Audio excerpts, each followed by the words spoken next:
I do know what the one impression that's been left on me and my soul that I will remember forever is seeing a woman of my complexion in the White House.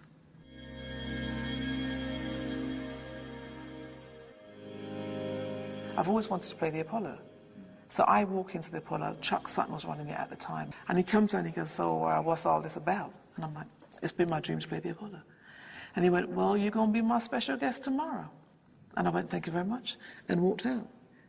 And I walked upstairs, there was like Luther Vandross on that side, Aretha Franklin, as you imagine it. As I walked out onto the stage and I looked up, I thought, oh my God, this is the Apollo. Right, my memories of growing up, born in Lewisham, raised in Lewisham, went to Lewisham Bridge School, born in Lewisham Hospital, Lewisham Girls' School. And I have 4 brothers, my mum and dad, raised in the church. You know, it was very kind of like a very straightforward family. And what I loved about church was the friendship. And what I learned, and it's only when I look back on it, I think, God, I learned a lot. And the friends that we made there are still friends today. So I'm quite glad for that value that I had instilled in me. But there was a time when I just thought, this is going on forever. I can't wait to get old enough to get out of the church, put on some lipstick, wear trousers, and have a boyfriend. And I've just done it recently. I remember my parents had gone out, and I was about 7. And on LBC, they used to have a phone-in called Jelly Bones. And I remember phoning in thinking, I've got through. I mean, I spent weeks trying to get through. And I got through and it was like, what's your joke, Angela? And I'm like, knock, knock, who's there? Annette. Annette who? Annette is good for fishing. And he went, and I think that laugh made me think, God, that is really it, isn't it? That feeling of when an audience or somebody laughs at your jokes. And that laughter, it's just so fantastic. And I knew then, this is it. It just clicked. I had a reading problem. I didn't know I was severely dyslexic. And I always used to get kicked out of class simply because I didn't want to read. So when I saw my teachers walking with their books, I'd think, oh my gosh, how am I going to avoid reading? And I'd just crack a joke and get kicked out. But I was doing it just a little bit too often. And then I was asked to leave that school and go to another school. So for me, my memories of school and growing up were great with a little tinge of disappointment.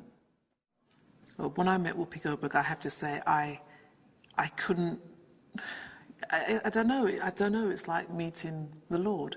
And I just loved her. And so when I heard she was coming over to promote her book, and I contacted them, I was at the BBC Radio London at the time, and I said, well, Angela Marr would like to do a piece on Whoopi Goldberg. So they said, well, okay, you're going to have 10 minutes with her. And I was like, 10 minutes? No, this is Whoopi Goldberg, I can't. 10 minutes is not enough. So I wrote a poem about how she made me feel and how she inspired me to believe in myself.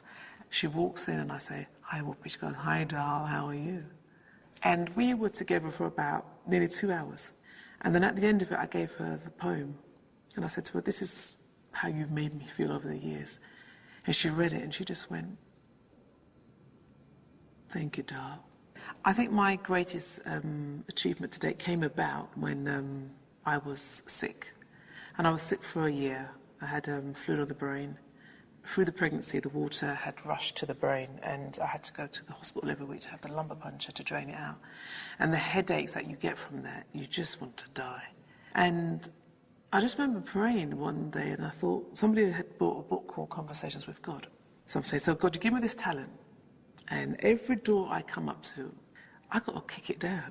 And I'm really getting bored of kicking it down and pioneering and changing and making the first and doing the whatever. I just like a little break now. And it was almost like God said to me, not even almost, God said to me, it's your problem because I made you great, but you keep asking people for permission to be great.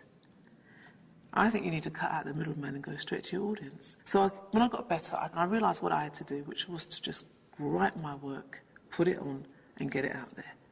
I do know what the one impression that's been left on me and my soul that I will remember forever is seeing a woman of my complexion in the White House, knowing that somewhere she's saying, Obama, can you pass me the coconut cream? Obama, could you pass me the Vaseline? Obama, could you pass the comb, let me plait the children's hair? I think for myself, that's it. Because wherever you thought we couldn't go, the ultimate has happened. And that means so much. It may sound simple, it means so much.